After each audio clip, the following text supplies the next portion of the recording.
Assalamualaikum warahmatullahi wabarakatuh.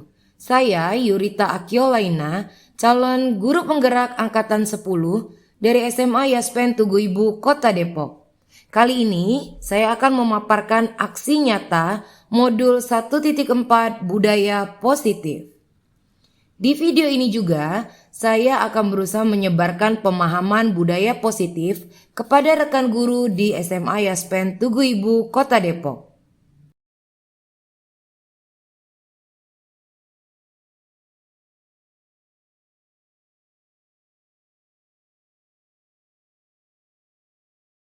Bismillahirrahmanirrahim. Assalamualaikum warahmatullahi wabarakatuh. Ya, terima kasih atas kehadirannya kepada Bu Diana selaku Kepala Sekolah SMA Yaspen Tugu Ibu. Kemudian juga buat teman-teman semua, ibu-ibu guru yang hari ini sudah meluangkan waktunya untuk bisa menghadiri kegiatan diseminasi berhubungan dengan budaya positif, yang kebetulan kegiatan diseminasi kita ini ada hubungannya dengan kegiatan guru penggerak yang saat ini sedang saya laksanakan, yaitu modul 1.4 mengenai budaya positif, yang insya Allah kedepannya bisa kita terapkan bersama menjadi budaya positif di sekolah kita. Itu. Sebelum kita mulai, ada baiknya kita berdoa dulu. Mudah-mudahan kegiatan hari ini bisa berjalan dengan lancar. Dan doa saya pastinya semoga teman-teman semua selalu dalam kondisi sehat, selalu diberikan berkah dan diberikan kelancaran atas setiap usaha dan kegiatannya. Kita bacakan dulu surat Al-Fatihah. Bismillahirrahmanirrahim. Bismillahirrahmanirrahim. Alhamdulillahirabbil alamin. Iyyaka na'budu wa iyyaka nasta'in. Amin. Alhamdulillah. Izin Bu Diana, saya mulai ininya. Yuk. Oke, kelihatan gak sih dia nyungak banget ya? Silah, alhamdulillah kelihatan. Nah, kita di CGP itu punya tradisi sebelum memulai kegiatan biasanya suka pantun. Pantunnya itu tujuannya adalah supaya semangat. Saya punya pantun ada 2 cuman loh, buat pembukaan sama penutupan. Jadi supaya pantunnya seru, jangan lupa ya, bilang cakep ya, walaupun gak cakep-cakep banget sih ya. Saya baca ini, pantun yang pertama. Burung elang, burung kakak tua, kepakan sayap di langit biru. Selamat datang ibu-ibu semua, mari siap belajar menuntut ilmu. Kayak pro aja ya. Sekarang yang ingin saya sampaikan adalah mengenai konsep utama dulu. Di modul 4 ini kita belajar bagaimana mengkonsep sebuah budaya positif yang nantinya akan kita tularkan kepada teman-teman di sekolah, yang nantinya berdampak kepada anak-anak murid kita semua. Nah, konsep utama dalam budaya positif itu ada, yaitu yang pertama adalah kebutuhan dasar manusia, kemudian ada keyakinan kelas, segitiga restitusi, posisi kontrol restitusi, kemudian motivasi perilaku manusia, perubahan paradigma belajar, dan budaya positif. Jadi cukup banyak sebenarnya yang dipelajari dalam kegiatan ini, banyak. Tapi nanti kita coba paparin sedikit-sedikit supaya paling tidak poin-poin utamanya dapat ya. Yang pertama itu ada mengenai pembelajaran dengan paradigma baru. Nah, tujuan dari kegiatan diseminasi ini adalah bagaimana kita mempunyai paradigma baru terhadap pembelajaran. Kalau di sini saya rangkum bahwa pembelajaran dengan paradigma baru dirancang berdasarkan prinsip. Yang prinsipnya itu adalah prinsip pembelajaran yang terdiferensiasi hingga setiap siswa belajar sesuai dengan kebutuhan dari tahap perkembangan untuk mewujudkan profil pelajar Pancasila. Sebelum kami masuk ke modul 1.4 itu, sebenarnya kita belajar pertama kali itu adalah filosofi dari Ki Hajar Dewantara. Nah, salah satu filosofi dari Ki Hajar Dewantara itu adalah belajar berpihak pada murid. Artinya bahwa pada saat kita belajar nanti akan lebih banyak bagaimana pembelajaran itu berdampak langsung kepada murid dan perubahannya juga oleh murid. Ya. Pembelajaran tidak hanya guru sebagai teacher center, tapi bagaimana murid yang menjadi centernya. Jadi murid center bukan lagi teacher center. Itu yang menjadi poin kita dalam paradigma baru. Kemudian, dalam budaya kita makna kata disiplin dimaknai mengenai sesuatu yang dilakukan, kemudian sesuatu yang dilakukan itu oleh orang lain untuk mendapatkan kepatuhan. Jadi yang sering kita dengar kata-kata disiplin, mungkin saya sebagai kesiswaan, terus juga Bu Diana sebagai kepala sekolah dan juga guru piket, guru BK, kan sering banget kita bilang anak-anak harus disiplin, anak-anak harus disiplin. Nah, yang sering kita dengar dalam kata disiplin itu adalah mendapatkan kepatuhan. Jadi anak-anak harus patuh terhadap apa yang sudah disepakati. Kemudian di situ dia bilang kita cenderung menghubungkan kata disiplin dengan ketidaknyamanan. Jadi kalau ada kata disiplin pasti nggak nyaman. Anak-anak kalau dibilang disiplinnya mana, itu udah pasti mereka nggak nyaman karena berbeda atau bertentangan dengan apa yang mereka lakukan atau apa yang mereka yakini. Nah, kemudian di disiplin positif saat ini yang kita harapkan ke depannya adalah seperti yang di bawahnya. Sebagai seorang pendidik, tujuan kita adalah menciptakan anak-anak yang memiliki disiplin diri sehingga mereka bisa berperilaku dengan mengacu pada nilai-nilai kebajikan universal dan memiliki motivasi intrinsik bukan ekstrinsik. Jadi artinya yang kita harapkan dengan kata-kata disiplin itu muncul bukan dari kita yang memberikan aturan disiplin, tapi disiplin itu muncul dari dalam diri sendiri, ya, bukan dari luar tapi dari dirinya sendiri. Kemudian seperti tadi yang disebutkan bahwa sebelum kita jauh melangkah ke apa yang akan dirubah, apa yang akan kita rubah terhadap murid kita harus tahu dulu nih kebutuhan dasar manusia itu apa. Karena kemarin ada sedikit kasus ya, saya hanya menghubungkan saja, kemarin ada kasus kalau nggak salah yang ngawas Pak Dedi.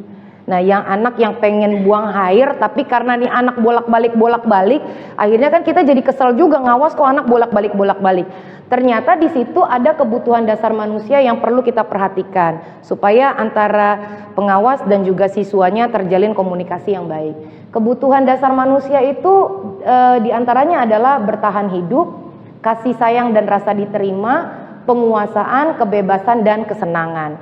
Mungkin di BK sering banget ya Bu Indah, Bu Nila, ini sering digaung-gaungkan bahwa adanya kasih sayang dan rasa diterima. Anak-anak itu butuh ternyata disayang gitu ya, walaupun ngeselin tapi butuh disayang juga. Berikutnya adalah motivasi perilaku manusia. Motivasi merupakan dorongan yang timbul pada diri seseorang yang secara sadar atau tidak sadar untuk melakukan suatu tindakan dengan tujuan tertentu. Jadi kita kalau sudah punya tujuan baru tuh dibilang, oh motivasi saya adalah ini, motivasi saya adalah ini. Jadi motivasi itu adalah tujuan yang ingin kita capai. Nah, di sini dibagi atas 3. Yang pertama yaitu menghindari ketidaknyamanan dan hukuman. Kemudian ada mendapatkan imbalan atau penghargaan dari orang lain, dan yang terakhir adalah menghargai nilai-nilai kebajikan diri sendiri. Yang kita harapkan tujuannya ada di akhir, ya, bukan di satu atau kedua. Karena kalau dari yang pertama ini menghindari ketidaknyamanan dan hukuman, ya mungkin yang selama ini saya rasakan dan juga teman-teman rasakan ya. Jadi anak-anak cuma kalau pas ada kita baru tuh takut, disiplin karena ada gurunya gitu kan. Nah itu kan tidak bertahan lama biasanya karena cuman ada motivasi supaya nggak dimarahin aja ya. Nah ini murid melakukan disiplin diri karena ia takut dihukum. Ini merupakan motivasi yang disebut dengan motivasi ekstrinsik ya, motivasi yang berasal dari luar. Kemudian yang kedua adalah mendapatkan imbalan. Nah terkadang kan motivasi didapatkan karena mereka punya keinginan sesuatu nih. Oh mungkin supaya gurunya ngasih nilainya gede, makanya dia mau deh disiplin. Supaya apa? Supaya tujuan yang dia inginkan itu tercapai. Yaitu murid melakukan disiplin diri karena ia ingin mendapatkan imbalan. Ini merupakan motivasi masih dari luar juga. Ternyata 2 ini dari luar, bukan dari dalam. Kemarin pada saat saya vikon ditanya sama gurunya, kalau kita memberikan reward ke murid itu baik atau buruk sih? Gitu. Kalau menurut teman-teman baik atau buruk kalau memberikan reward? baik kan, harusnya kan.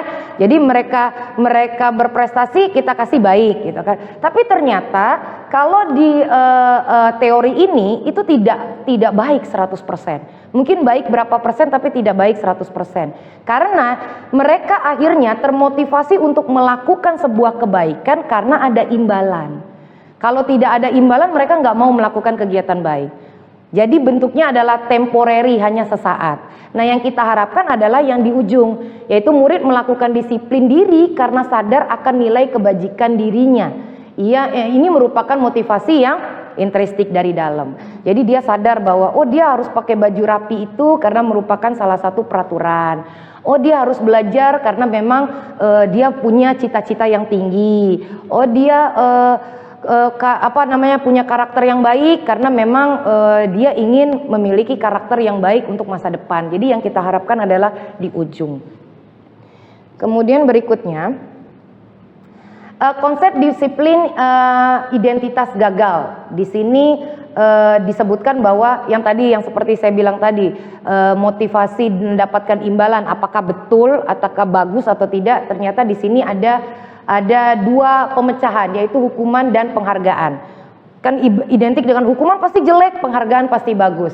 Ternyata di konsep ini disebutkan bahwa dengan hukuman itu lebih kepada menyakiti, tidak nyaman, murid jadi takut, memaksa, kemudian murid menyembunyikan kesalahan, dan yang terakhir adalah murid menjadi rendah diri. Ya, karena efek dari hukuman. Berarti besok-besok kita jangan menghukum kali ya. Jadi efek dari hukuman. Sedangkan efek dari penghargaannya itu ternyata tidak efektif.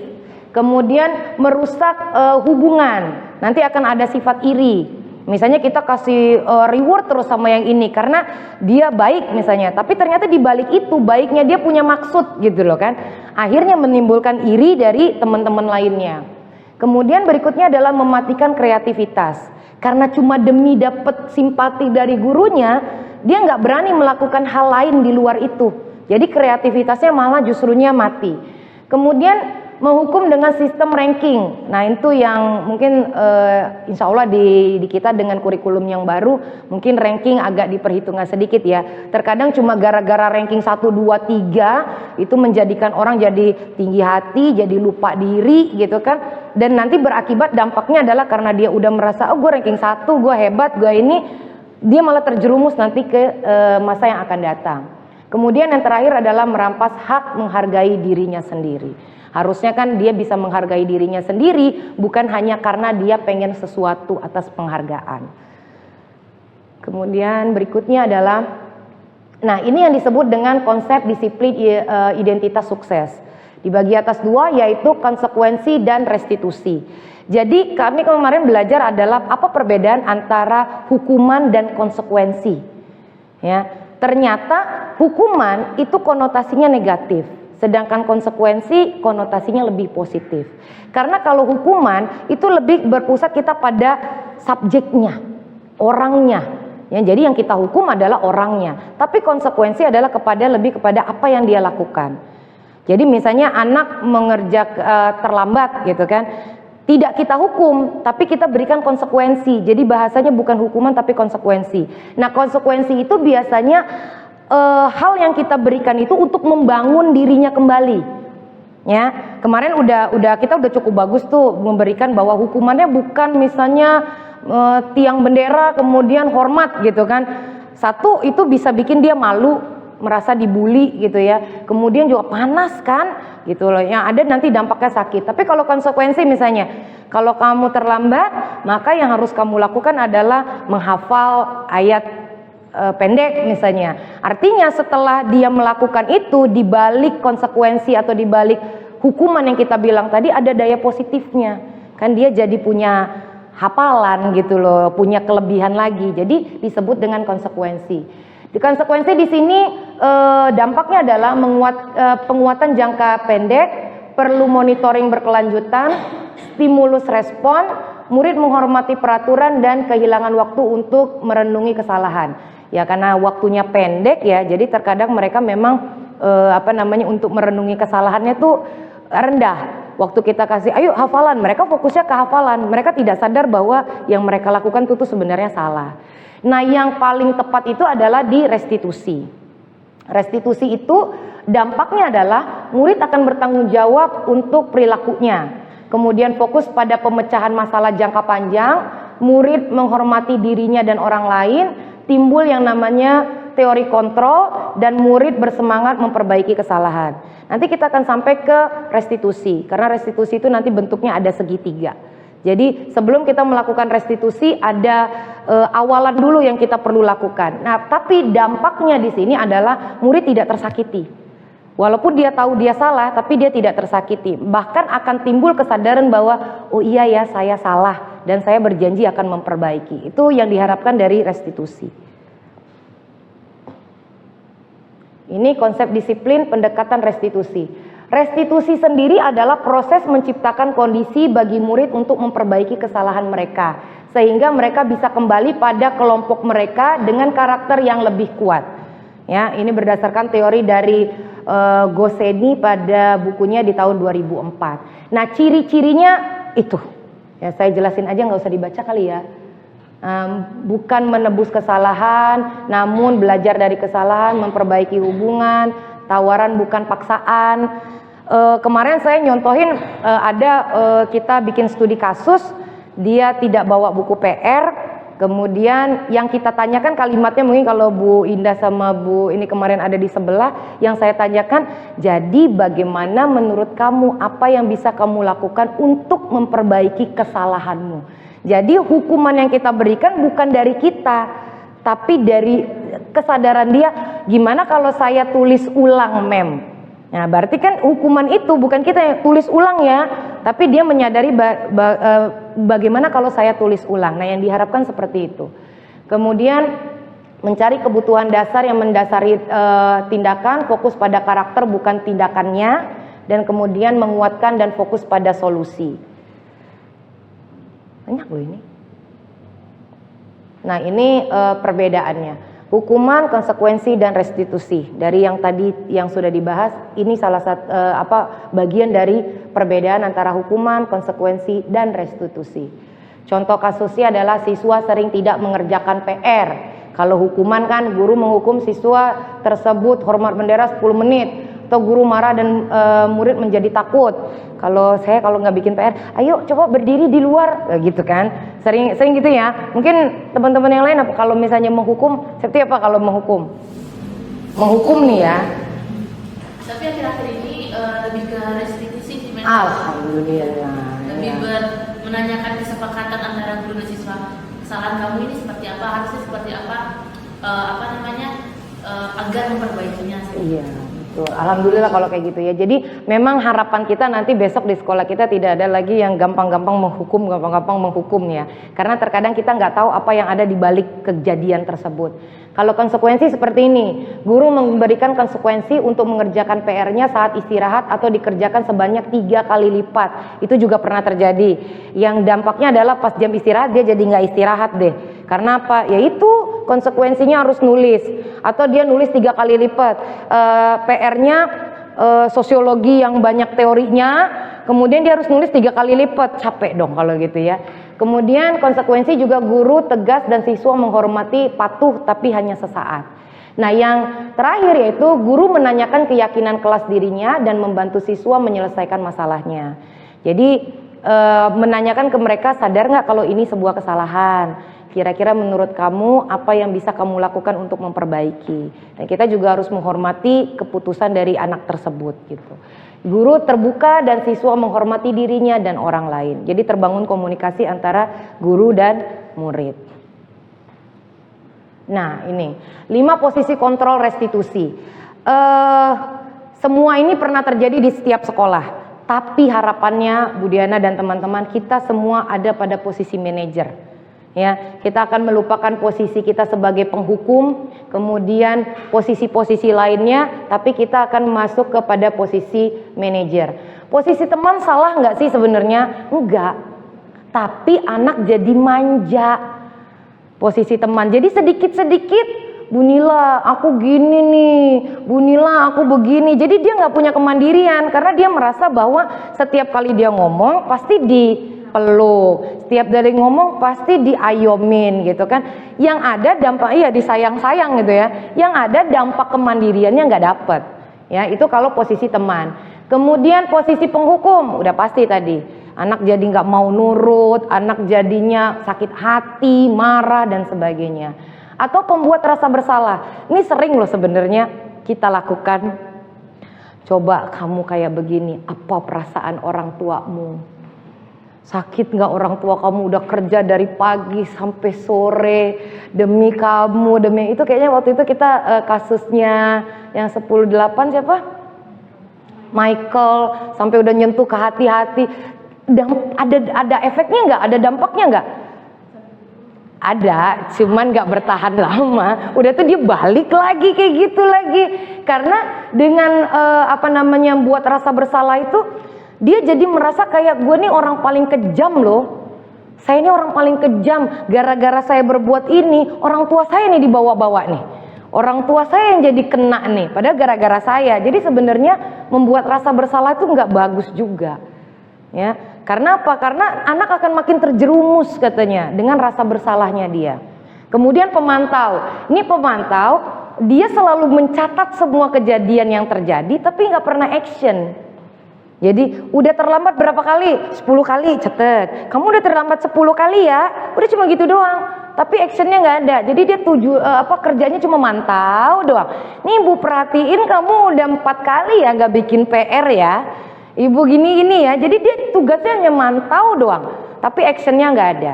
Nah kalau di posisi manajer dia semuanya. Ya, dia kayak seorang aktor atau aktris yang bisa memainkan peran. Ada satu sisi dia harus marah, ada satu sisi dia harus baik, tapi marahnya juga jangan posisi menghukum. Nah itu yang ada dalam segitiga restitusi. Harapannya semuanya ada di sana. Walaupun pelan-pelan ya, anak SMA loh, ini bukan anak SD. Kadang saya waktu ngomong ini, Pak saya mau sedikit disclaimer ya, saya itu ngajar SMA bukan ngajar anak SD loh. SMA itu dinamis banget. Ya, terkadang kita ngomong A, ya kata dia A, besok udah beda lagi gitu ya. Kalau ada SD mungkin masih nurut kali ya. Nah ini yang tadi posisi penghukum, pembuat rasa bersalah, teman, pemantau, dan manajer. Manajer itu contohnya itu siswa tidak memakai atribut lengkap saat upacara bendera. Apa yang akan dikatakan oleh gurunya? Nah kalau dia sebagai posisi penghukum seperti ini, pembuat rasa bersalah, berapa kali ibu guru harus memberitahu kamu, ibu kecewa sama kamu, berarti dia merasa bersalah gitu ya. Dan yang kita harapkan adalah di ujung, apakah kamu tahu kesalahanmu? Kira-kira bagaimana kamu akan memperbaiki kesalahan itu? Jadi kita membangun dialog dan membangun komunikasi. Nih keyakinan kelas. Tadi Septi sempat nyinggung keyakinan kelas. Sebenarnya kita pernah bikin loh teman-teman, ya teman-teman, tapi mungkin tidak tidak diterapkan langsung atau tidak ditempel karena di ruangan ini juga saya kan nggak ada lihat ada keyakinan kelas ya. Keyakinan kelas itu sebenarnya kesepakatan awal, ya. Mengapa keyakinan kelas? Mengapa tidak peraturan saja? Keyakinan kelas itu disepakati rame-rame. Tapi kalau peraturan sudah ada. Gitu sudah ditetapkan. Yang ada di kita kan peraturan tata tertib. Artinya anak-anak tidak boleh melanggar karena itulah peraturan kita. Sedangkan kalau keyakinan kelas itu disepakatin rame-rame, sama-sama. Ya, mengapa kita memiliki peraturan tentang menggunakan helm pada saat mengendara kendaraan roda 2? Ini contoh aja ya. Mengapa kita memiliki peraturan tentang menggunakan masker dan mencuci tangan setiap saat? Kalau sebuah peraturan, maka itu sudah menjadi ketetapan umum yang harus disepakati oleh semua. Sedangkan kalau kesepakatan kelas, mungkin kelas ini sama kelas sebelah beda. Kelas sebelah beda. Atau antara saya, Mem Yuri, sama Mem Erlin, Bu Tika, dan yang lain, mungkin kesepakatan kelasnya beda-beda. Nah itu yang mungkin next tahun ajaran depan bisa kita praktekkan. Jadi bikin keyakinan kelas. Saya tahu tuh karena anak-anak pernah ada yang ngomong, oh kita kalau di kelas sama Bu Septi pernah ada nih keyakinan kelas katanya gitu kan. Oh bagus, alhamdulillah. Apa saja sih contoh keyakinan kelas? Ada nggak saya buat ya di sini? Oh ini kemarin. Kemarin kita coba buat keyakinan kelas. Nah kesepakatan kelas bahwa kita akan saling menghormati. Kita akan saling menghormati. Kemudian kita akan menjaga kebersihan. Kemudian patuhi tata tertib. Kemudian selalu jujur dan menjaga keamanan. Itu yang mereka sampaikan pada saat kita coba bikin ini simulasi. Kemarin simulasi sama anak-anak MPK. Karena anak MPK itu kan majelis perwakilan kelas ya. Jadi harapannya nanti pada saat di kelas mereka bisa mempraktekkan itu ke teman-temannya. Jadi kayak saling menghormati, berarti tidak ada lagi tuh yang namanya bullying, ya. Terus menjaga kebersihan, nggak ada lagi nanti besok dioprak-oprak ini semua kotor gitu kan. Nah biasanya kesepakatan kelas ini pun sanksinya udah disepakati, ya. Bukan hukuman, konsekuensinya udah disepakati. Contohnya kalau kelasnya belum bersih juga, maka apa konsekuensinya? Berarti pulang sekolah ngebersihin kelas dulu baru boleh pulang. Nah itu, jadi kesepakatan kelas, kesepakatan dan konsekuensinya itu harus disepakati secara bersama. Tuh. Kalau yang ini boleh dari wali kelas, tapi kalau guru bidang studi itu boleh per mapel. Seperti itu. Aduh, apa itu ya? Bagaimana pembentukan keyakinan kelas? Nah, di sini keyakinan kelas itu kan lebih abstrak daripada peraturan ya. Lebih abstrak maksudnya adalah tidak bisa sama antara satu sama lain, bisa berbeda-beda. Kemudian sesuai dengan kondisi kelas dan sekolah agar mudah diterapkan. Makanya tadi dibilang tiap kelas bisa berbeda sesuai dengan kondisi kelas. Kalau kondisi kelasnya Bu Nurul kan anaknya lebih rame ya, lebih rame. Mungkin kesepakatan kelasnya berbeda tuh dengan kelasnya Butika atau Butika rame juga kelasnya ya. Saya ngajar soalnya kelasnya Bu Cindy atau yang lebih kalem gitu ya, lebih kalem kelasnya Bu Cindy tuh enak gitu loh kan. Mungkin berbeda kesepakatan kelasnya dengan kesepakatan kelas yang di sebelahnya punya Bu Nurul gitu. Kemudian dibuat dalam bentuk positif. Jadi jangan ada tidak boleh begini, tidak boleh begitu, dilarang ini, dilarang itu, dihindarin. Kata-kata negatifnya dihindari, tapi lebih banyak ke kata-kata positif. Kemudian semua warga kelas sekolah dilibatkan untuk membuat itu. Kemudian yang berikutnya adalah berupa pernyataan universal. Jadi umum, tidak perlu mendetil banget, tapi universal. Kayak tadi kan mematuhi tata tertib. Berarti kalau ada tata tertib ya dipatuhi. Bukannya mematuhi tata tertib yang tidak memakai baju dikeluarkan gitu. Itu kan terlalu mendetil ya, tapi pakainya ya universal. Kemudian sedikit saja agar mudah diingat. Kalau sudah peraturan sekolah poinnya sampai 1.1 sampai 1.12 gitu ya. Nah tapi kalau kesepakatan kelas gak usah banyak-banyak supaya gampang diingat. Itu kira-kira bagaimana membentuk keyakinan kelas. Ini yang disebut dengan segitiga restitusi ya. Segitiga restitusi adalah menstabilkan identitas yang pertama. Jadi sebelum kita masuk kepada konsekuensi yang akan didapatkan oleh anak, maka yang pertama harus kita lakukan adalah menstabilkan identitas.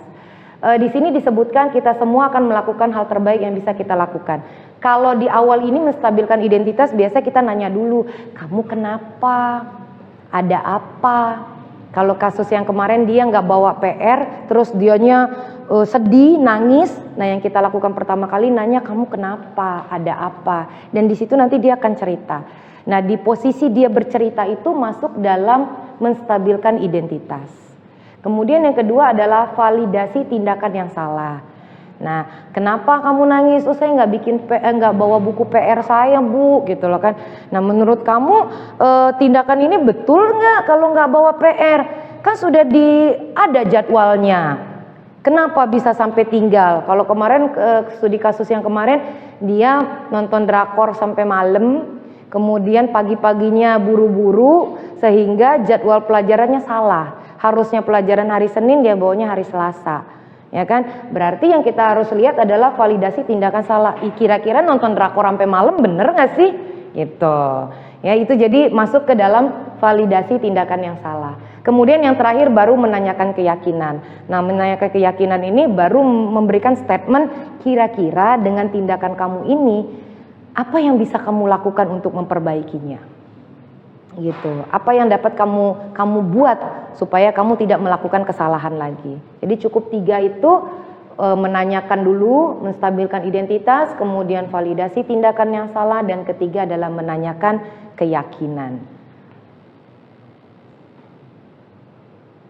Nih contoh kasus yang kemarin, ya nggak bawa speaker ya, lupa, aduh kalau bawa speaker bisa kedengeran suaranya, lupa. Tapi kemarin kita coba bikin dialog segitiga restitusi, yang kasusnya lupa bawa PR. Dah harusnya udah, nanti saya kirim aja deh. Itu contohnya ya Bapak Ibu. Nah udah habis.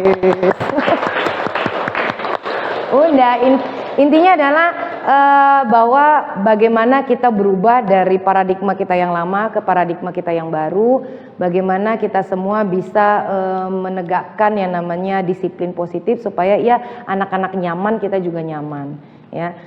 Mudah-mudahan apa yang hari ini saya sharing ke teman-teman bisa menggugah kita bersama. Harapan saya kita bareng-bareng membenahi sekolah kita supaya jadi lebih baik gitu kan. Buat teman-teman yang sudah melakukannya, sudah sedikit-sedikit nyerempet ke arah sana, berarti yang harus dilakukan adalah lanjutkan, teruskan, ya kan? Supaya apa? Supaya nanti sampai kepada levelnya semua hal yang ada di tubuh ibu ini adalah positif gitu. Kalau saya sih jujur masih belajar karena masih banyak banget kekurangannya. Masih suka menghukum, masih suka yang ini gimana gitu ya. Tapi mudah-mudahan dengan belajar ini kita sama-sama akan berubah ke arah yang lebih baik, yaitu berposisi sebagai manajer. Iya, manajer. Itu kira-kira Bapak Ibu, nggak ada Bapak ya, ada cuma cowok doang. Ya, yang bisa saya sampaikan. Mungkin masih banyak kekurangan yang ada pada presentasi saya kali ini. Kalau nanti ada hal-hal baru yang ingin disampaikan ke saya, boleh, dengan sangat terbuka saya akan menerima. Karena hal-hal baru dan temuan-temuan baru itu nanti akan memperkaya tulisan saya di LMS. Dan mudah-mudahan nanti kan hasilnya jadi lebih baik nanti penilaian dari asesor seperti itu. Kira-kira ada yang mau bertanya tidak? Oh Bu, punten ada yang bertanya. Iya Septi silakan. Assalamualaikum warahmatullahi wabarakatuh. Waalaikumsalam warahmatullahi wabarakatuh. Terima kasih kesempatannya kepada Mem Yuri yang telah memberikan informasi yang sangat luar biasa bagi kita semua mengenai tentang budaya positif. Nah tadi kita udah nyinggung ya Mem, bahwasanya saya sudah menerapkan tentang keyakinan kelas di kelas 10. Kemudian ini untuk pertama kalinya juga saya belum yakin juga apakah yang saya lakukan ini benar atau tidaknya. Tapi benar yang Mem katakan, di setiap kelas itu memiliki budaya yang berbeda-beda atau penerapan restitusi yang berbeda-beda juga. Nah, di antaranya Mem yang misalnya di kelas ini ada yang contohnya itu gombal ke teman, kemudian foto bareng orang random yang lewat gitu, kemudian gaya pancong-pancoran seperti itu yang dimunculkan oleh anak-anak. Nah, saya ingin menanyakan apakah yang ibaratnya konsekuensi yang disampaikan oleh anak itu udah benar apa belum Mem gitu. Karena memang yang kebanyakan dari mereka itu lebih ke lucu-lucuan lah ibaratnya, yang kayak gombalan dan sebagainya, joget dan sebagainya. Menurut Mem Yuri sendiri gimana? Ininya ya, konsekuensinya ya. Saya mereka bikin kesalahan, konsekuensinya apa? Joget-joget gitu. Tim pancoran. Nah itu yang benar, saya ngomong tuh sama instruktur saya, sama PP saya juga. Mungkin saya akan sangat berbeda ya dengan teman-teman yang ngajarnya di SD atau di SMP, terutama di SD lah. Mereka kan di SD itu masih ada rasa takut dan kepatuhannya. Kita kalau di SMA itu udah kayak dianggap temen sama mereka, jadi nyeleneh itu pasti ada gitu loh kan. Nah yang tadi dibilang bahwa kita sebagai manajer kan berarti kita harus bisa meramu semuanya tuh, ya kan? Tapi memang tidak bisa juga kita lepas begitu aja ke anak-anak. Karena benar yang tadi Septi bilang. Jadi yang timbul adalah kita disepelein. Kayak kita tidak dihargain.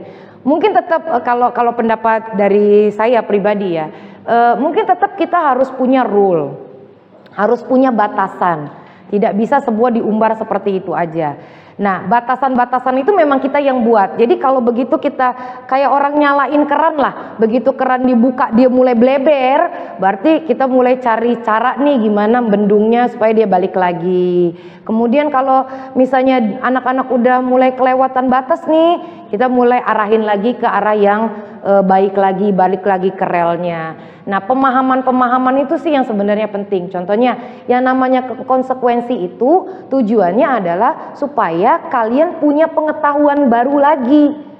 Jadi bukan hanya sekedar konsekuensi itu cuman untuk lucu-lucuan atau hukuman sesaat, tapi tujuannya adalah kalian akan punya pengetahuan baru. Contoh, kalau seandainya kalian tidak mengerjakan PR, kemudian ibu kasih konsekuensinya adalah kamu merangkum materi yang akan kita pelajarin minggu depan, kemudian presentasikan di depan kelas, misalnya gitu kan. Merangkum itu bukan berarti nulis ya, tapi membaca, mempelajarinya, kemudian presentasiin di depan kelas. Ada pengetahuan baru buat anak itu. Ternyata akhirnya kan dia jadi belajar. Untuk materi berikutnya saya udah tahu duluan. Nah, dengan dia mau maju ke depan, kemudian dia sharing kepada teman-temannya, ada timbul keberanian di situ. Nah, kemudian ada timbul yang namanya rasa tanggung jawab. Karena dia melakukan, berarti timbul rasa keberanian dan tanggung jawab. Di sisi lain, kemandirian belajarnya juga muncul. Kadang-kadang kan kita juga sering ngerasain ya, anak-anak kalau kita bilang, oke, selesai sampai di sini materi kita udah selesai. Next minggu depan kita ketemu dengan materi ini ya. Tolong dipelajari di rumah, nanti minggu depan kita diskusikan. Yang ada apa coba? Begitu kita masuk melongo semua. Belum ada yang baca satupun. Belum ada yang mempelajari, ujung-ujungnya kita ngulang lagi dari awal. Padahal kepengennya kita kan kalau sudah ada, coba apa yang sudah dibaca, dapat pengetahuan apa dari materi itu, atau apa yang unik dari materi itu, kan enak, jadi bentuknya diskusi. Nah, jadi kalau bisa dibilang ada untungnya juga ya anak yang bikin kesalahan ya. Jadi kita kasih konsekuensinya seperti itu gitu. Jadi pandai-pandailah seorang guru untuk mengembalikan situasi gitu loh. Mungkin gitu kali Septi yang bisa memberikan masukan. Mungkin teman-teman yang lain, Bu Indah mungkin, nah tuh Bu Indah punya solusi yang terbaik. Alhamdulillah sih kalau penerapan budaya positif yang sudah diterapkan di sekolah kita itu sudah cukup banyak juga mengacu ke budaya positif. Artinya salah satu yang sangat simpel ketika kita menerapkan tiket. Maka kita itu memberikan bukan hukuman ya, konsekuensi. Jadi semuanya itu misal contoh, coba nyanyi lagu-lagu kebangsaan. Saya kan lupa. Kenapa kalau Indonesia sebutan bulan 5 saya bisa nyanyi bagus. Artinya mereka itu sudah lupa dengan lagu-lagu kebangsaan. Jadi artinya mereka mengingat kembali lagu kebangsaan Indonesia. Jadi walaupun buka di Google ada mereka kembali lagu-lagu kebangsaan. Kemudian yang lain membaca doa pendek, di samping biar tenang, lancar, juga membaca ayat ini. Walaupun mungkin ada yang bisa dan tidak. Kemudian memberikan efek positif. Kemudian di akhir juga kita aplikasikan. Itu memang ketika menyelesaikan suatu masalah itu selalu dikembalikan pada anak. Kita dengarkan terus, berarti intinya kesalahan sendiri. Terus kamu mau apa? Solusinya bagaimana?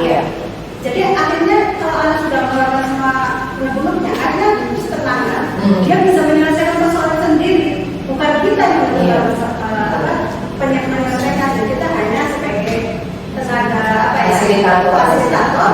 Mereka sendiri menyelesaikan. Artinya kita sudah melakukan hal seperti itu dulu ya. Jadi nanti pelaksanaannya mungkin akan lebih sempurna. Alhamdulillah, terima kasih. Alhamdulillah. Memang jujur saya bilang bahwa makin kesini tuh kita di sekolah kita terutama ya khususnya di Tugu Ibu itu kan makin berbenah, makin ada perbaikan-perbaikan dan positifnya tuh makin berasa gitu kan. Mudah-mudahan dengan kita semua sepakat dan kita semua yakin bahwa kita semua bisa di posisi itu, tidak hanya Bu Indah dan Bu Nila saja yang bisa melakukan, tapi kita semua. Jadi kan meringankan tugas BK juga, dan kita juga belajar bagaimana mengerti muridnya kita gitu loh. Ada kemarin suami saya kasih saya buku yang Open Your Mindset, tapi saya tidak baca semua karena kebanyakan. Cuman salah satu kalimatnya di situ adalah orang yang mau berubah ya orang yang mau belajar. Jadi artinya tidak ada salahnya kalau kita saling sharing, ya mudah-mudahan akan tercipta yang namanya perubahan gitu. Perubahan itu kan bukan dampaknya ke kita sendiri, ke orang lain dan ke banyak ya. Jadi ke kita sendiri kita dapetin bisa efeknya, ke orang lain juga bisa dapat efeknya. Gitu kira-kira. Bagaimana yang lain? Bu Diana mungkin ada yang mau disampaikan? Yuk. Waalaikumsalam. Saya untuk diseminasi budaya positif ini memang alhamdulillah ya seperti tadi Bu Ina katakan di sekolah kita alhamdulillah bahkan makin basic itu makin ada budaya positif yang sudah kita lakukan. Contohnya kalau kita ada pikir saya kan nggak nongkrong ya. Nah cuma memang yang agak riskan dan agak susah ya untuk kan keterlambatan itu. Nah, keterlambatan jadi gimana caranya sampai ke restitusi gitu. Jadi kita ke anak itu benar-benar melihat gitu ya. Ini dasarnya apa? Itu apa sih kira-kira yang membuat mereka mendasari terlambat itu gitu ya. Betul. Nah, jadi tidak hanya tadi menghukum, tidak hanya yang konsekuensi. Nah, jadi kita harus melihat, menggali ini anak karena apa? Betul. Alasannya itu. Jadi kita sudah mulai ke restitusi dan mudah-mudahan sebenarnya kalau diseminasi seperti ini kedepannya next gitu ya untuk semua guru gitu ya supaya kekompakan itu kita terjalin karena selama ini itu yang bikin kita sulit adalah kurang kompak. Betul. Gitu. Jadi kalau misalkan kita semua guru itu kompak, apalagi kalau dikenalkan dengan budaya positif ini, kan kebanyakan kita ini belum sampai ke restitusi gitu ya, belum sampai ke sana. Kalau seandainya kita dikasih untuk yang seperti ini, pelajaran-pelajaran yang dari guru penggerak yang memang guru penggerak itu kan memang untuk bergerak untuk menggerakkan sekolah gitu ya. Mudah-mudahan dari sekolah dengan adanya guru penggerak sekarang satu, besok dua atau mungkin amin, masya Allah, amin. Ini jangan-jangan semuanya bakal jadi guru penggerak nih Bu. Jadi membangun sekolah kita tuh lebih enak gitu ya. Nah, itu sih yang saya harapkan. Jadi kalau ada diskusi seperti ini, mungkin ya lebih baiknya nanti kalau kita jadwalkan gitu ya, schedule untuk semua guru mungkin pada saat itu atau mungkin kita buat workshop tersendiri supaya nanti sampainya ke semua guru dan kita sudah paham oh ini loh cara menangani akan seperti ini. Jadi kalau kadang-kadang kita dari dulu ya mungkin kalau orang dulu kolot ya, nah pokoknya menurut saya benar ya menghukum anak ini benar gitu ya supaya dia jelas disiplin. Nah, padahal kalau belajar ini kan bukan begitu loh caranya. Jadi ada tahapan-tahapan yang memang harus, dan intinya kita harus menjadi manajer. Betul. Manajer itu yang kita juga betul belajar. Seperti apa ya? Iya, nggak gampang untuk menjadi manajer gitu kan untuk siswa apalagi. Aja sih mungkin saya berharap ke depannya nih untuk yang seperti ini untuk guru-guru yang lebih banyak lah kita ya, maksudnya di schedule yang memang betul-betul ada waktunya supaya kita sama-sama belajar ke depan dan mudah-mudahan kita walaupun baru satu penggerak tapi bisa menggerakkan lebih banyak lagi. Insya Allah. Assalamualaikum. Waalaikumsalam warahmatullahi wabarakatuh. Ya, terima kasih Bu Diana atas wejangannya. Ya, mudah-mudahan semua telinganya mendengar dan semuanya mulai besok apply ya guru penggerak ya, gitu loh kan. Semoga semuanya bisa jadi guru penggerak ya.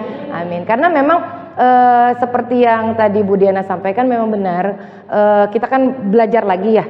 Nah di yang saya rasakan padahal ini masih berjalan beberapa bulan, tapi mindset kita, hati kita, badan kita itu semua tuh rasanya kayak nyatu gitu. Pengen deh kalau ini diaplikasikan ke sekolah, pengen deh kalau diaplikasikan ke murid, pengen diaplikasikan nanti kalau di kelas saya mau bikin begini ntar di kelas saya mau bikin begini gitu kan. Sudah ada rasa itu gitu kan. Wah ini sekolah udah luar biasa. Sekolah kita akan jadi sekolah yang hebat. Nah kayak tadi yang kekhawatiran Bu Diana masalah keterlambatan itu benar jadi PR kita banget, PR kita bersama. Kalau selama ini kan yang kita lakukan nyatet ya, nyatet anak yang terlambat terus kita kasih ke wali kelasnya. Nih ya Bapak Ibu anak-anaknya nih yang terlambat udah sampai 10, udah sampai 11. Nah kita belum sampai ke tahap ujung tuh. Iya, baru sampai informasi, belum di follow up, mungkin ditanya kenapa, ada apa gitu loh kan. sebagian ada yang sudah sampai ke sana kan ya Bu kan, tapi alangkah baiknya kalau semua itu bareng-bareng kita lakukan supaya nggak beban Bu Indah sama Bu Nila doang, guru BK kita kan cuma 2 gitu loh kan. Tapi kalau semuanya kita paham berarti minimal murid kita sendiri, anak kita sendiri kita bisa tanganin sendiri ya, supaya ke depannya ruang BK nggak membeludak dengan masalah-masalah yang ada. Bu Nila nggak senyum-senyum lagi tuh, kalau nggak aduh pusing lagi deh nih gitu kan. Memang keterlambatan itu yang nanti jadi PR kita ya Bu Diana. Mungkin nanti saya akan coba konsultasi sama instruktur saya, sama PP saya, kalau di sekolah saya ada permasalahan seperti ini, apa sih jalan keluar, atau mungkin teman-teman di sekolah lain punya cara untuk menanggulangi masalah keterlambatan. Karena kan kita juga di sana dituntut untuk saling sharing ya. Terus juga nanti saya ke sekolah orang, nanti orang ke sekolah kita, segala macam. Apa sih namanya, studi banding ya? Iya, studi banding. Nanti kita juga akan melakukan studi banding. Itu kira-kira. Terima kasih Bu Diana. Yang lainnya mungkin ada? Boleh. Ada anak nih kejadian yang setiap hari kita Hadapi ya. temui ya. Itu bagaimana cara menangani anak yang tidur. Nah, tidak hanya belajar bahasa Indonesia, kalau saya tanya guru yang lain pun sama, tidur juga. Sudah dipanggil dengan saya, sudah sampai dinasihatin baik-baik, ditegur sampai saya marah gitu ya. Ya besoknya begitu lagi. Nah, sudah dipanggil dengan wali kelas sudah sama Bila. Nah, besoknya begitu lagi, tidur lagi. Nah, itu bagaimana cara menanganinya? Oke. Kayaknya saya tahu tuh siapa. Kalau kita pakai segitiga restitusi itu, kita akan ketemu sebenarnya apa yang jadi masalah dasarnya nih anak nih. Ya, pasti ada masalah sama dia. Ya, masalah itu kan bukan cuma masalah di sekolah ya. Bisa jadi masalah itu adalah masalah yang memang sudah dia bawa dari rumah. Nah, kalau seperti itu berarti kita butuh berkomunikasi dengan orang tuanya. Karena kan anak ini bukannya babysitting di sini dong, yang diserahkan nih digelontorin aja terus kita yang pusing gitu kan. Jadi mungkin nanti yang harus kita lakukan adalah berkomunikasi Bu Tini dengan orang tua. Apa nih penyebab utamanya gitu kan? Bisa jadi mungkin memang dia punya masalah di rumah, kayak tidak nyaman di rumah, akhirnya dia main terus di luar, pulang-pulang itu udah subuh, sehingga di sekolah yang ada ngantuk gitu loh kan. Atau dia punya penyakit khusus, kayaknya ada di anak kita yang punya penyakit amnesia ya. Insomnia, Allahu Akbar. Insomnia, yang dia sendiri bilang saya tuh nggak bisa tidur kalau belum menjelang subuh. Kalau udah menjelang subuh baru dia bisa tidur, kan berarti ada masalah sebenarnya. Nah, yang kita bisa lakukan yaitu berkomunikasi dengan orang tua, mencari solusi terbaik. Kayak tadi kan ada hak-hak azazi ya, dia juga punya hak untuk diobati. Dia juga punya hak untuk dimengerti, dipahami. Kalau saya tuh sebenarnya ada sesuatu loh, ya. Siapa tahu dia itu sebenarnya penyakit ternyata. Yang kita selama ini nganggap itu sebuah keteledoran, kita menganggap itu adalah ketidakdisiplinan, masalah sama tuh anak, yang padahal setelah kita restitusi, setelah kita validasi, setelah kita coba menggunakan restitusi, ternyata dia itu mengalami sebuah penyakit. Nah, akankah sangat rasa bersalahnya kita nuduh dia yang macam-macam, ngejudge dia sampai marah-marah ke dia, padahal dia sendiri sebenarnya tidak ingin ada hal seperti itu. Jadi komunikasi dengan orang tua merupakan solusi buat kita, karena kita sekolah ini bukan babysitting. Kalau babysitting itu kan terserah lu nih mau diapain gitu kan, tapi tetap berkomunikasi dengan orang tua. Gitu kira-kira Bu Tini. Gimana Bu Tini? Berarti Bu Tini jangan marah dulu dong, panggil dulu orang tuanya. Bicara wali kelas ya, dipanggil juga dengan Bu Indah juga, habisnya pelajaran Indonesia lagi. Jadi gimana ya? Ini hanya pelajaran Bu Tini aja atau semua pelajaran? Iya, itu berarti ada masalah di anaknya. Gitu. Soalnya ada di kelas 12 IPA 3 deh. Itu loh yang katanya dia ngikut jadi kuli bangunan itu. Ya, itu kasus. Itu salah satu contoh kali ya Bu Indah ya. Ada yang dia itu justru kerja kerja bantuin orang tuanya sampai malam Bu, sampai malam kerja gitu loh kan. Pagi ngantuk, yang ada pagi udah molor aja. Padahal mungkin bukan tugas utama dia kan, kalau kita ngomong ke orang tuanya kan, Bu, tugas utama dia bukannya kerja Bu, ini kerja sampai larut malam gitu kan. Yang ada dampaknya di sekolah malah molor gitu kan. Tuh kayak gitu. Teks ya. Didongengin sama Bu Tini. Tambah pules ya. Tapi ada satu yang saya amati dan saya lihat dan kayaknya saya juga akan meniru gitu kan. Itu ya dilakukan sama Bu Nurul di kelasnya pelajaran biologi. Jadi dia belajarnya itu enggak ngajar seperti ini ceramah, tapi main games ya. Yang anak-anak semua lompat 1, 2, 3 terus nempelin dinding jeret gitu ya kan. Siapa yang cepet habis pertanyaannya, siapa gini. Kemudian saya ngeliat gitu loh kan. Itu saya udah notice, wah seru juga nih. Kayaknya kalau dengan begitu nggak ada yang tidur deh. Karena semua orang dapat jatah lompat-lompat soalnya. Ya kan? Iya kan, lompatnya kayaknya petaknya ada kayak orang yang main galasin gitu deh.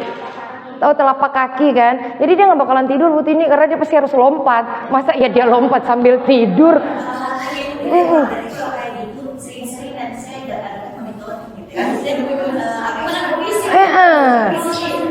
Bagaimana cara mengajarnya gitu ya?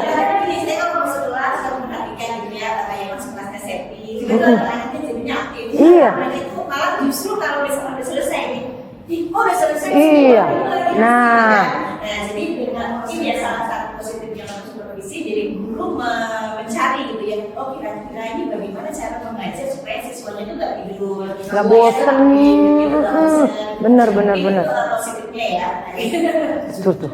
Ntar lihat Bu, gimana cara lompat-lompatnya Bu, kayak pocong Bu, lompat 1, lompat 2. Saya bilang gini, wah ini kan berarti saya harus menirukan ya. Aku latihan dulu kalau gitu lompat-lompat di rumah gitu kan. Itu oke. Terus ada juga kemarin emang anak yang cerita tuh di kelasnya Bu Septi. Anak-anak tuh ditanya, kalau mau ngajar kalian maunya ibu pakai PPT atau enggak? Ya, jadi anak-anak dikasih pilihan. Jadi kalau misalnya kelas itu pakai PPT berarti Bu Septi pakai PPT katanya. Bu Septi pakai PPT mem. Tapi di kelas aku enggak. Di kelas aku bilangnya enggak mau pakai PPT, maunya Bu Septinya menjelaskan aja. Akhirnya Bu Septinya tidak pakai PPT menjelaskan. Wah asik juga ya kalau gitu. Berdiferensiasi. Nih pembahasan sebenarnya seru ya. Kalau kita terusin, ini udah sore loh ya. By the way anyway Baswe ya. Udah sore. Oh iya. Sip. Luar biasa. Berarti kita butuh begini ya. Sekali-sekali kita butuh ngobrol ya. Butuh TikTok, butuh sharing ya. Kalau gitu ikut lagi PI 2 saya ya. Terus saya kasih 2 deh. Ya teman-teman, alhamdulillah terima kasih banyak atas sharingnya, terima kasih banyak atas waktunya. Di luar ekspektasi saya bahwa ternyata teman-teman saya sangat support dengan apa yang saya lakukan. Dan Bu Diana selaku kepala sekolah juga saya mengucapkan banyak terima kasih, disupport dan dibantu untuk kegiatan ini gitu loh kan.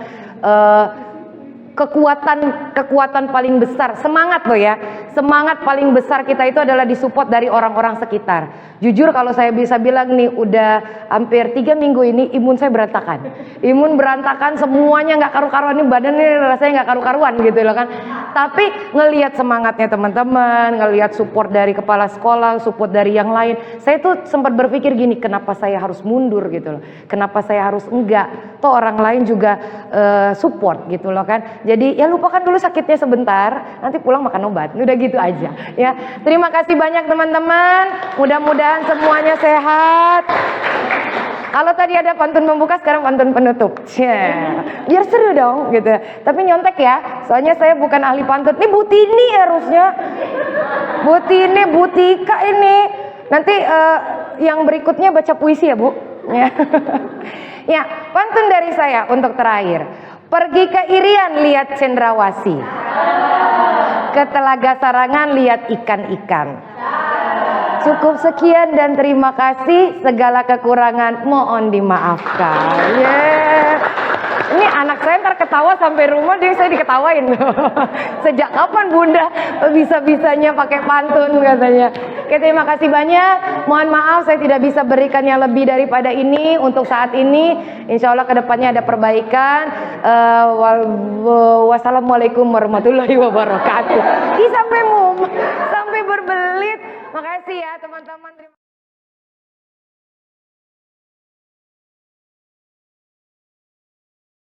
Assalamualaikum warahmatullahi wabarakatuh. Waalaikumsalam warahmatullahi wabarakatuh. Oke, selamat siang anak-anak semua.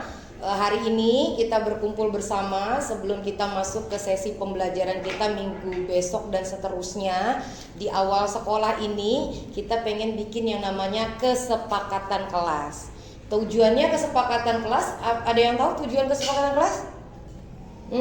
Tujuannya adalah untuk menyamakan semua ide dan persepsi supaya nanti terjalin yang namanya keselarasan di dalam kelas. Nah, tujuan kelas yang nanti kita bikin itu akan kita dokumentasikan, kemudian akan kita taruh di dalam kelas supaya tiap murid yang ada di dalam kelas ini bisa menjalankannya dengan baik dan tercapailah yang namanya keharmonisan di dalam kelas ya. Nanti Mem butuh ide-idenya kalian, apa kira-kira kesepakatan kelas kita yang nantinya memang akan benar-benar dijalankan ya, mengusung rasa persaudaraan, kemudian rasa kebersamaan, toleransi dan saling menghargai. Jadi nanti meminta ide-idenya, kemudian setelah dapat kita tuliskan di depan papan tulis. Setelah itu nanti kita bikin sebuah print out, dibikin cantik, dibikin cakep print outnya untuk kita tempel di dalam kelas kita. Bisa kira-kira? Bisa. Nah, kalau gitu, menurut kalian apakah kesepakatan kelas yang pertama yang kira-kira ingin kalian capai? Saling menghormati. Saling menghormati. Setuju nggak kalau kita butuh yang namanya saling menghormati? Setuju.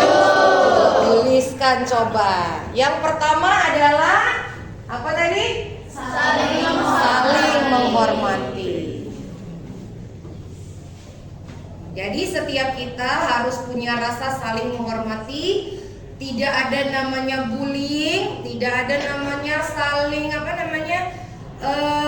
menjatuhkan, tapi kita harus bisa saling support dengan kesepakatan yang pertama, saling menghormati. Ada lagi, ada yang kedua. Kira-kira apa kesepakatan kelas kita yang kedua? Sama-sama mikir. Menjaga kebersihan. Boleh tuliskan. Kenapa kita butuh menjaga kebersihan? Karena kebersihan sebagian dari iman. Jadi orang beriman maka harus selalu bersih. Menjaga kebersihan. Good. Ya. Tadi menjaga kebersihan sebagian dari iman. Yang ketiga, ada yang bisa yang ketiga apa kira-kira? Mematuhi tata tertib. Oke, yuk silakan. Jadi dengan mematuhi tata tertib maka tidak ada lagi yang namanya melanggar aturan, terlambat, apa lagi? Makan di kelas, ya. Karena kalau kalian makan di kelas, gurunya harus dikasih juga makan di kelas, ya. Yang mematuhi peraturan atau mematuhi tata tertib, karena sekolah kita punya tata tertib. Ya, tujuan tata tertib adalah membuat kita punya kesamaan dan keselarasan, ya, supaya sekolah ini nggak berantakan, nggak amburadul. Kemudian yang keempat, kira-kira ada yang punya ide lagi? Apa yang keempat kesepakatan kelas? Menjaga keamanan. Menjaga keamanan. Ini jadi bodyguardnya nanti nih, ya. Menjaga keamanan. Jadi kalian semua yang ada di kelas harus sama-sama yakin bahwa kalian akan menjaga kelas ini supaya kelas ini tetap aman. Aman dari apa? Ancaman. Tuh. Emang ada copet di sini? Ancamannya seperti apa? Kejahatan seksual, kejahatan apa lagi? Bullying, terus kehilangan, terus ada apa lagi? Perampokan. Enggak gitu juga. Sampai dirampok-rampok. Oke, yang kelima, coba terakhir apa kira-kira? Selalu jujur. Coba tuliskan. Selalu jujur nih implementasinya seperti apa contohnya? Nah, kalau apa? Mengerjakan ulangan harian maka tidak boleh nyontek. Jadi kalau ada yang nyontek, tidak jujur, selalu jujur ya. Kemudian kalau seandainya kalian dikasih tugas, harus bisa menyelesaikannya dengan jujur ya. Kalau ada barang temen yang tertinggal maka harus jujur diapain? Dikembalikan. Jangan jujur gue pakai nih ya, nggak gitu juga, tapi harus jujur untuk selalu dikembalikan. Nah, di antara kelima kesepakatan kelas ini kira-kira bisa nggak dijalankan di dalam kelas? Bisa. Punya komitmen untuk menjalankannya? Punya. Cuma 5 loh, gampang loh sebenarnya. Gampang untuk dituliskan tapi sulit untuk dilakukan. Tapi mudah-mudahan dengan ini adalah merupakan kesepakatan kita bersama, maka komitmen kita untuk menjalankannya dan kerja keras kita bersama untuk bisa menyelesaikannya. Oke? Ada yang mau bertanya lagi? Tidak ada? Semuanya setuju? Setuju. Kalau gitu give applause please. Kalau gitu terima kasih banyak ya. Kita akan sama-sama menjalankan ini sampai dengan 1 tahun ke depan. Yang merasa cukup? Terima kasih. Assalamualaikum warahmatullahi wabarakatuh. Waalaikumsalam warahmatullahi wabarakatuh.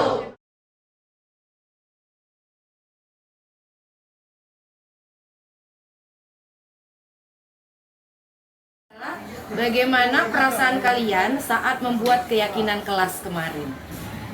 Sangat senang, happy banget, Seru ya? seru banget pokoknya. Seru. Oke deh, pertanyaan kedua nih.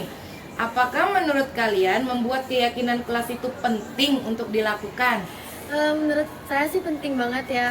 Iya, apalagi itu juga penting. Penting Iya. banget ya. Iya. Oke, yuk. Yang ketiga nih. Menurut kalian mengapa pembuat keyakinan kelas itu sangat penting dilakukan? Karena dapat membuat kita menjadi murid yang baik, yang lebih menghargai. Karena bisa melatih tanggung jawab seorang siswa supaya jadi lebih baik ke depannya. Oke, melatih tanggung jawab dan jadi siswa yang lebih Baik. Oke, terima kasih. Refleksi dari aksi nyata budaya positif yang telah saya sebarkan di sekolah. Yang pertama, pelaksanaan diseminasi kepada rekan guru dilaksanakan pada tanggal 31 Mei tahun 2024 bertempat di SMA Yaspen Tugu Ibu Kota Depok yang dihadiri oleh 13 orang guru.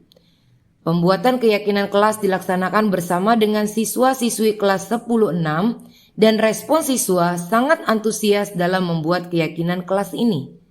Perasaan saya setelah melakukan aksi nyata ini, saya menjadi sangat bersemangat untuk terus melakukan perubahan ke arah yang lebih baik, terutama menerapkan konsep-konsep inti budaya positif di SMA Yaspen Tugu Ibu Kota Depok. Rencana saya dalam perbaikan untuk implementasi ke depan adalah: pertama, melakukan evaluasi secara berkala.